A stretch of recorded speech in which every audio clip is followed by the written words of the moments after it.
Hi Pisces, Sun, Moon, Ascendant, or Venus. This is Dane, and I'm going to be doing your October 16th to the 31st, 2021 money and career reading for you. Now I ask if this reading resonates with you, don't forget to like, comment, and subscribe. If you're interested in any of the cards that I'm using, they will be listed and linked in the description box below. Now before we begin this reading, let us clear the energy space, raising our own energy vibration and releasing any negativity. So take a nice deep breath in, exhaling whenever it feels comfortable for you.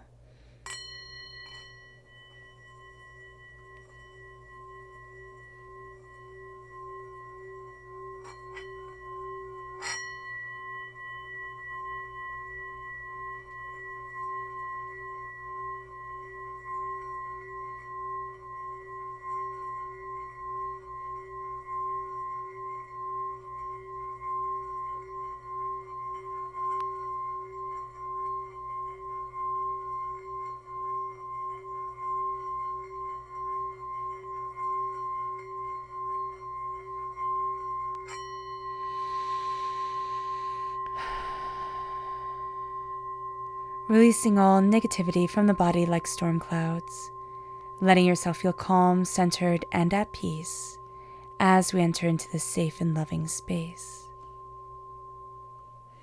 Let's let the bowls sing as we see what the tarot has to say.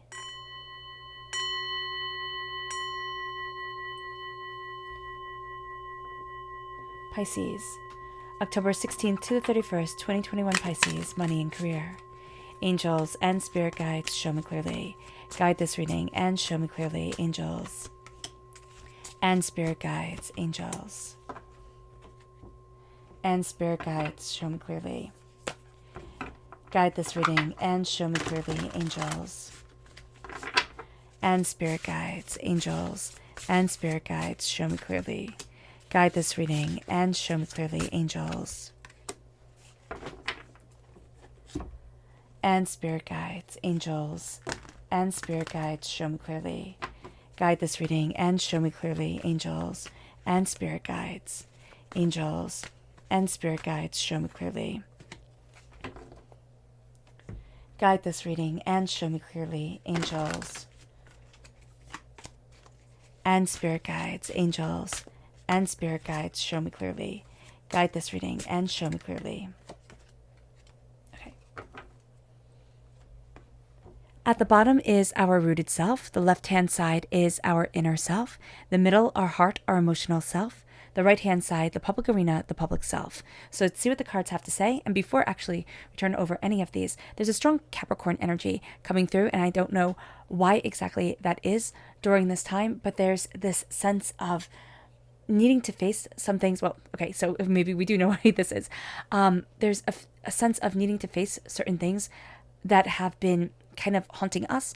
And there's also this sense of being very grounded and needing to be very grounded with our money during this time. So just taking that into consideration, we have the Magician at our root. So as above, so below, as we believe it, so it becomes. And then we have the Hierophant, which is Taurus energy coming through. We have, and if we have Taurus energy in our natal chart, this is going to come through very powerfully at our root. We have the Six of Water, the Six of Cups in our inner self, and we have the Moon, which is the equivalent of the Empress in the Rider-Waite-Smith deck. We then have the Hermit, which is Virgo energy, the Ace of Pentacles. Now, if we have Virgo energy in our natal chart, that's coming through very powerfully at our emotional self, in our hearts. And we have the Ace of Pentacles and the Six of Cups. And then in the public arena, we have the Six of Cups coming through again, and we have the Four of Pentacles. I think that's very interesting that we have all the earth sign energy coming through, because before we even started the reading, Capricorn came through and made itself known. And then we have Taurus and we have Virgo. So there's this strong energy of being grounded, and then we have the Ace of Pentacles because we're being handed a gift of prosperity, or being handed a gift that we cherish and love and really desire within our life, whatever that may manifest itself with being. We do have this strong connection here with the Six of Cups, with the past and with nostalgia. There are two things that are going to be, holding us back during this time. One is that we don't believe that we could have it as good as we once had it. And the second, which is very interesting because they're polar opposites, but the second is that what the negative things that people said about us, they're true. And this is a time that we're going to see here, Pisces, that we have to break away from those ideas, from the past and the fear of the future, and really stand in the, excuse me, the power of our now. The Four of Pentacles for me is a vampiric energy, and there's a vampiric energy around prosperity, around the way that we move forward towards wealth. It's almost like we get to a certain point, and then there's this sense of, oh no, I can't be that prosperous, or oh no, I can't move forward in that abundance, or there's a self-sabotaging because of some sort of draining, chaotic energy that is around us. So do be mindful of that during this time, especially in the public arena. It's like we get to a certain point, and it can be that we're reliving things, or we're going through things in our own heads that are from the past, and it's like, okay, when do I get to be me? Like, when do I get to have the prosperity I know that I'm supposed to have, that's like rooted in my heart? So let's look at our chakra energy, not chakra energy, our energy to be mindful of. Angels and spirit guides, show me clearly. We have two. Both of them are princes. That makes perfect sense. The Prince of Swords and the Prince of Wands. The Prince of Wands, fire sign energy, Aries, Leo, Sagittarius. The Prince of Swords, air sign energy, Gemini, Libra, Aquarius. Here we can really find that we can let our tempers get the best of us, especially if we're born on the cusp with Aries or have strong Aries within our chart. The air sign energy is just going to flame that fire, and we're going to find that our normal, calm energy is just going to push us forward. Like, it's not push us forward, but we're going to be pushed over the edge. And then all of a sudden, like, a temper erupts. All of a sudden, like, anger can come forward, and we're just going to act out of anger and out of harshness instead of the peace that we're supposed to be acting from. We're also going to be very drawn to people who are very reactionary. We're going to think, wow, that person really has it all figured out. They are astoundingly passionate. They are astoundingly, like, vocal. They're louder than everybody else. They know what they're doing. No, they don't. They're just making a spectacle out of themselves. And this is going to be a person, okay, it's like they're a serial cheater, but it's with finances. So it can be that they just scam people. It can be that they just take from people. It can be that they bounce from one thing to another, kind of gathering up information and then saying, oh, well, this is what I do. Like, this is my technique, my passion, my power. And really, they've just taken it from other people. So do be mindful of that. We then have our chakra energy, angels and spirit guides, show me clearly. Guide this reading and show me clearly. Ooh, okay. So I love the two that just popped out. We have the I Am Presence, which is really making itself known. This is the crown chakra. And we have meditation, which is, again, the crown chakra. My favorite card in the chakra cards is the I Am Presence, because we have this at our root with the magician. This is what I am. And when we're looking at it as a crown, we're looking at the energy that we crown ourselves with. I am tired, overwhelmed, fed up. I am scared. I am, not listening to my inner voice. I am not connecting with myself. And I'm starting off with the negative here because we want to move into the positive.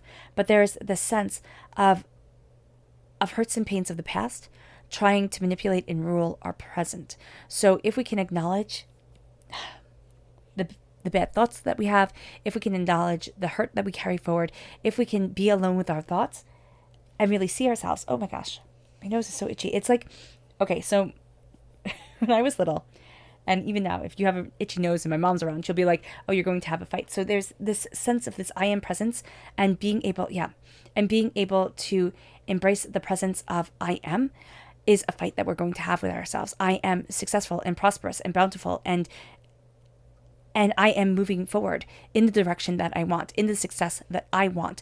And that's what I'm meditating on. Like, that's what the mind and the heart have to connect with during this time. And that's going to be the game changer here. So there's going to be this very powerful sense, this very powerful energy that is around us. And we're going to start off with recognizing almost like the curses. It almost feels like we're wearing a broken crown, a crown that has lost all its luster. And we know that we're supposed to be wearing this beautiful crown, this beautiful brilliance that marks us as royalty, because we're the royalty within our lives and we're the rulers of our lives. And that's going to be something here that we find that we're fixing. We find that we're fixing that crown and we're moving ourselves forward in a very powerful way.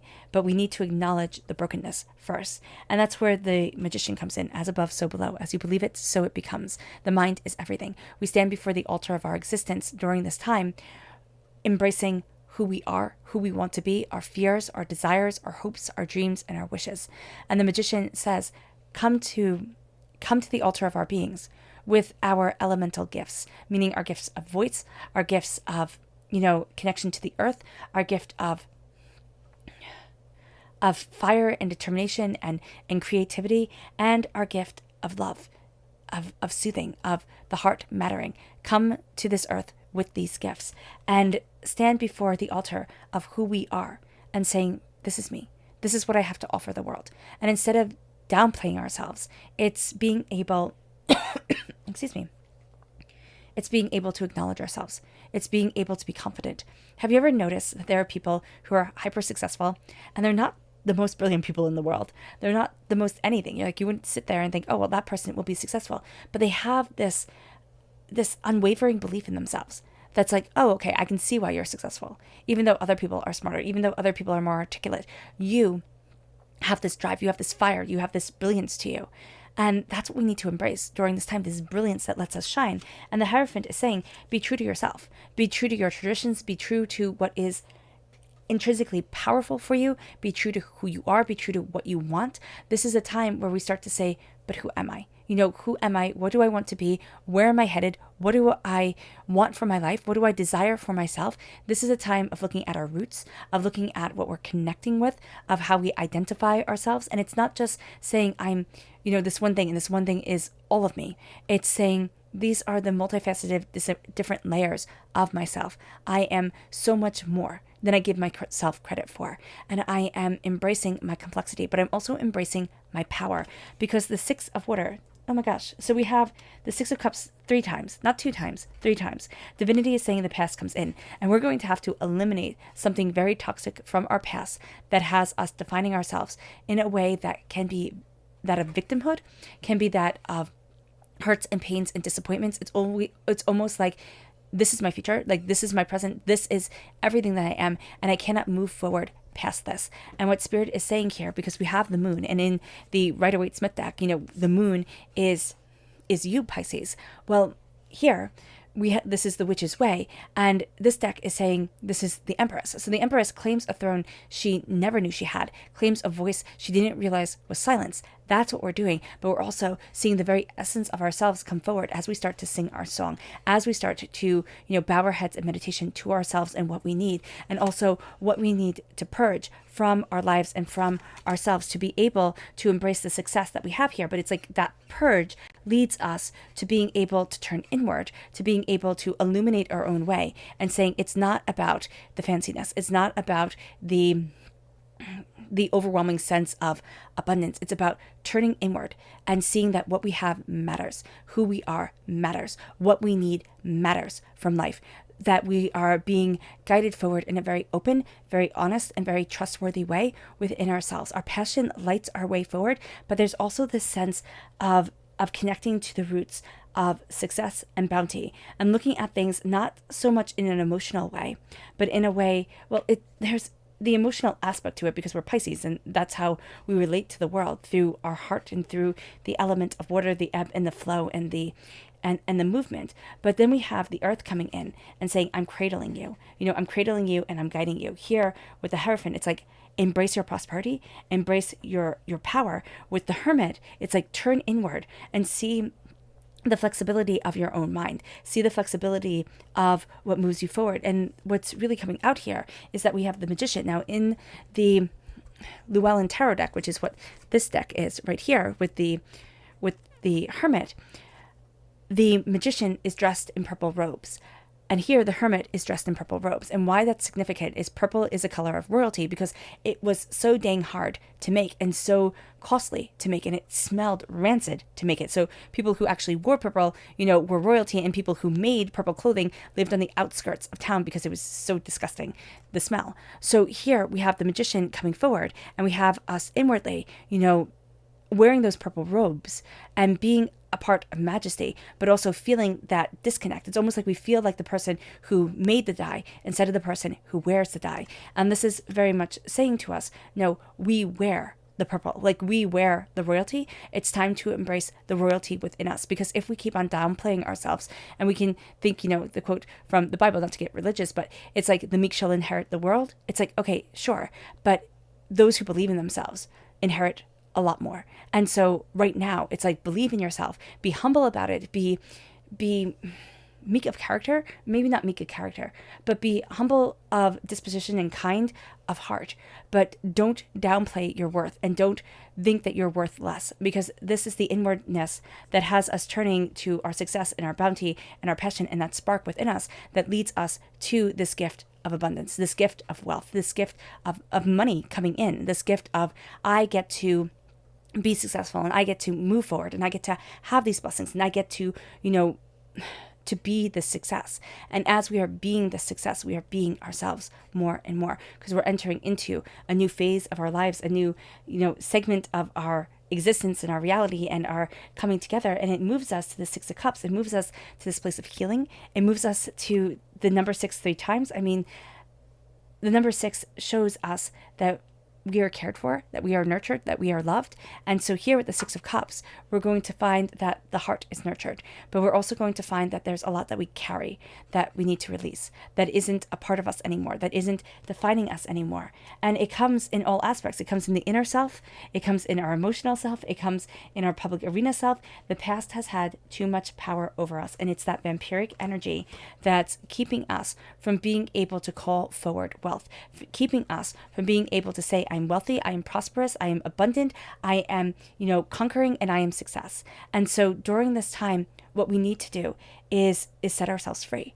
And what we need to do is understand that there are going to be manipulations around money that make us think, I just can't. And it's going to come from our past. It's going to come from people, saying things that remind us of when somebody else didn't believe in us, or when somebody else wasn't nice to us and made us doubt our own worth. Usually this is from childhood, when we take things very personally unto ourselves, or even early, adulthood, where we still look at things and say, oh, well, this is on me. And we can still do this to this very day, where it's like, oh, it's my fault. Here, Pisces, it's not taking the guilt onto ourselves. It's being able to understand that sometimes we're here to learn lessons. And some of these lessons are to release the people who are having us drowned, or the energy that's making us feel like we can't move forward the way that we need to, the way that we want to.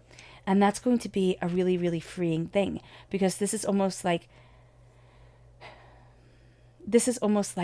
it's disrupting our stability. It's disrupting our way of building a solid foundation for which to grow off of, and for which to become more from. So that's going to be, it's really intense. That's going to be very powerful. Now, our subconscious energy to be mindful of during this time is the Prince of Pentacles. And it's another prince. So we have 3 princes now. This is a sense of people of action. So the princes are people who are, not as mature, not as together as the kings. This is a person who hides their money with their mouths, says things but doesn't say anything, does things but doesn't, move us forward in the right way. This can also be that we find money to be a secret. We can find that people are keeping secrets from us when it comes to money. So that's going to be important. With contracts, anything that needs to be signed during this time, make sure you're reading it over. Make sure that you have a lawyer read it over. Or, something to that effect, because things are going to be hidden. Our subconscious chakra energy is play. We need to play. We need to laugh. We need to enjoy ourselves. When we have play come forward in the heart chakra, the thing with human beings is that we can't play if we don't feel safe. And so to be able to play, to be able to laugh, to be able to have fun is saying, I feel safe. And so subconsciously, our chakra energy is like, feel safe. Feel safe within your world, feel safe within yourself, and be able to laugh again. Our subconscious rooted energy is the moon. It's us. We come through, the very essence of ourselves comes through. There's fear here, there's doubt, but there's also this sense of, I get to see what's truly there and not be scared by the shadows anymore. I get to embrace the softer light, the quieter light, the more intense light, and that guides me in a very real way. It moves us to our subconscious inner self, and that is the Pilgrim. Now, the Pilgrim in the Rider-Waite-Smith deck is the equivalent of... Oh, the Pilgrim is the equivalent of the World. That's it. So 0 is the end here and not the beginning. So here we have the world opening to us. It's like, now we know how to walk forward. Now we know what to go after. Now we get to embrace the beauty and the prosperity and the power and the sensuality that is us. Our world opens because we're embracing our song. We're embracing what we desire. And as we do this, we have... Ooh, sorry, that's Esme having a bit of trouble. We have the 9 of Wands. And the 9 of Wands is like, I can't listen to everybody else. I can't listen to their doubts and their fears and their negativity.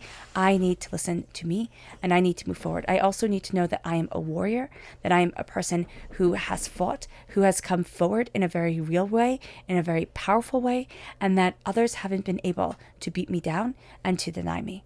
And so during this time, we're finding our worth, and we're starting to say like, wow, instead of thinking like I'm a coward or I'm a failure, it's like I'm a warrior. I'm a warrior, and I've gone through the ringer, and there is a powerful beauty to me. It moves us to our subconscious inner self, and that is the 10 of Swords. It's acknowledging all the hurt and all the pain and all the hardships that we've been through. And as we acknowledge it, we embrace our power, we embrace our understanding, we embrace our instincts.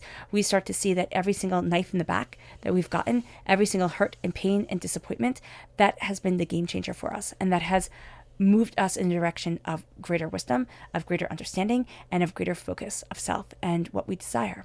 Okay. But we also have to be mindful, because this is the darkness before the dawn. We have to be mindful of not making cages in our own heads, because Pisces, we rock at that. Like, that is something that we excel at. Making cages, making it so that we have this fear around us and thinking, I can't ever move past this fear. Oh, yes, we can. Oh, yes, we can. All right. All right, Pisces. I hope this reading has resonated with you. I wish you nothing but light, love, peace, and happiness. May harmony always be with you. I'm sending loving, healing energy to each and every one of you. I love you all, and stay safe. Let's end this reading with a meditation, a clearing away of negative energy, a raising of our positive energy as we embrace the release and the power from this release that is here, and the success that is coming to us. So take a nice deep breath in, exhaling whenever it feels comfortable for you.